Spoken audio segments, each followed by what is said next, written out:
Oh my gosh, when things go wrong in a worm bin.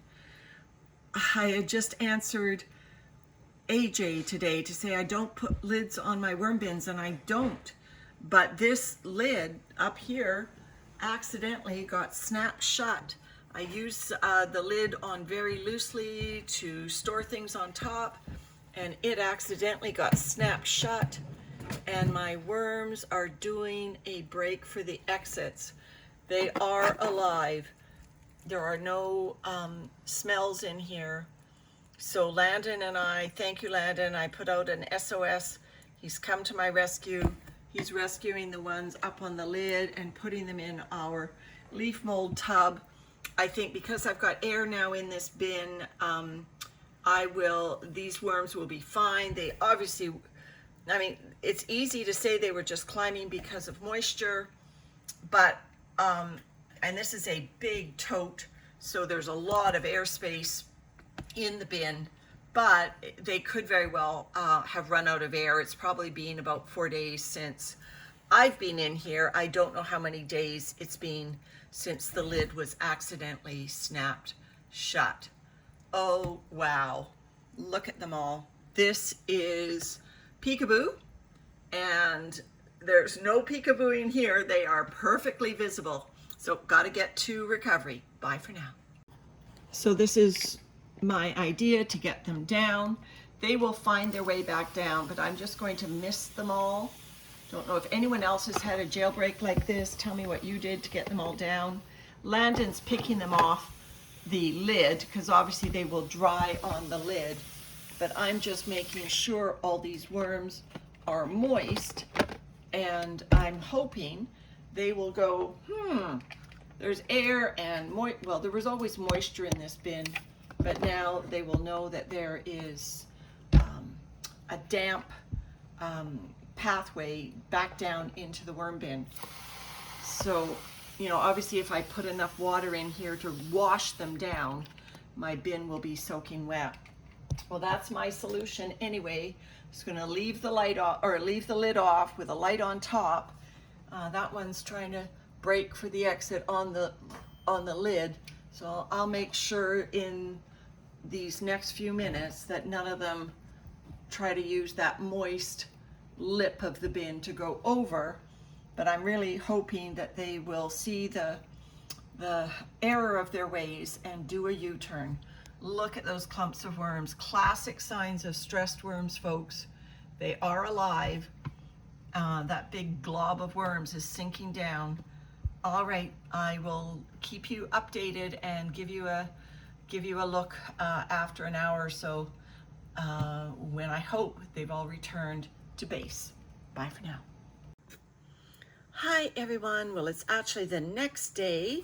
I had a worminar I was part of after this, and I actually showed the live rescue as it was happening. So I kept the light on them overnight. I actually got up in the middle of the night to check on them. You can still see there's a lot of debris on the walls. That's why I've kind of got you zoomed out here. There was at least one worm casualty, I'm afraid, somebody who got caught away from where he should be.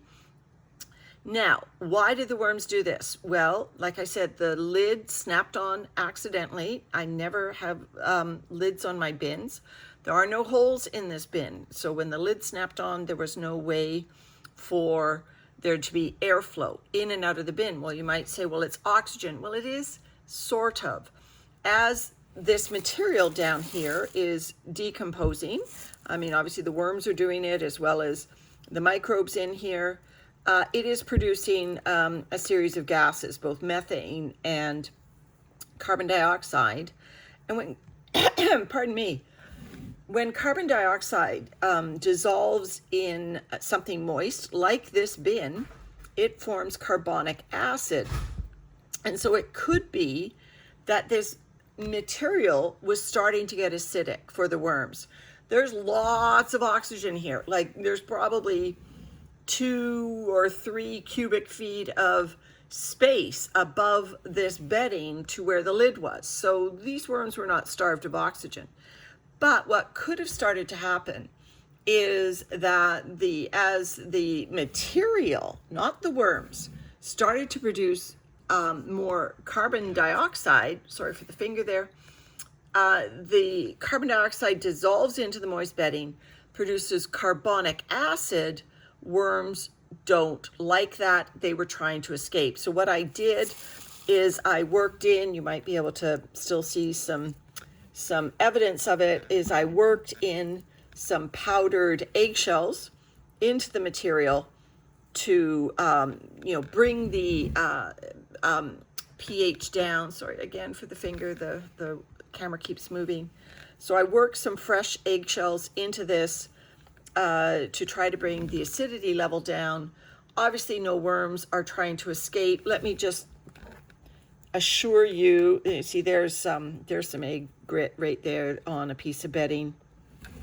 Let me just assure you that the worms are alive in case you're worried. And honestly, I'm worried. So I put Starbucks cups down here and they're open. So obviously they're creating air spaces in here as well. I'm going for the corner because we all know how the worms love corners. I put 2 Starbucks cups here, obviously. So let's take a look.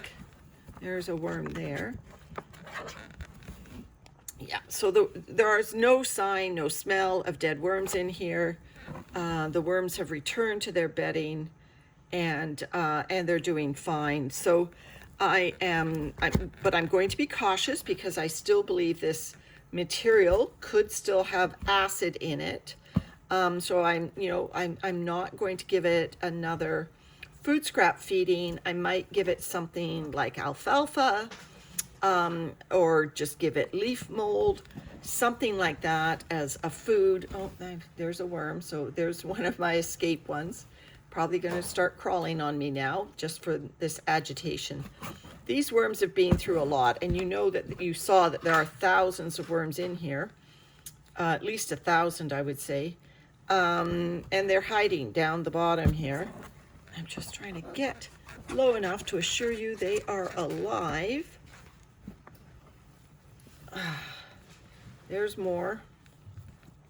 So there's definitely worms in here. I'm not finding as many as I'm sure is assuring to you. So let me try under the burlap, which was the darker end of the bin. Okay, so let me try down here. There we go. Oh, and the other thing I did is I worked in some fresh cardboard. So there's another worm that's alive. And so there's absolutely no sign of dead worms in here. There's no sign of any type of toxicity anymore. There's no sign of poisoning. But I must admit, I am not seeing as many worms. Oh, there's a worm. Oh, they're in here. They're just not as visible as maybe you or I would like to see them, to be totally reassured that all the worms are fine. But this, like I said, is my first look in today. But yeah, they seem lively. So I worked in some carbon, which is always a good solution when you have something wrong with a bin. Work in carbon.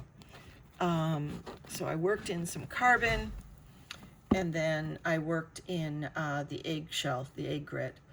So there's a little cluster of worms there. So the worms are fine. I knew they would be fine because, when I've had that one issue before in my bin, if you're going to get dead worms, often you'll see them on the surface of the bedding, sadly. So when you take off the covering, if something's gone wrong in your bin and there's been a die-off, in my experience, maybe you can let me know differently in the comments if it's happened differently to you, but I've always found the worms on the surface when they've been dying. Anyway, so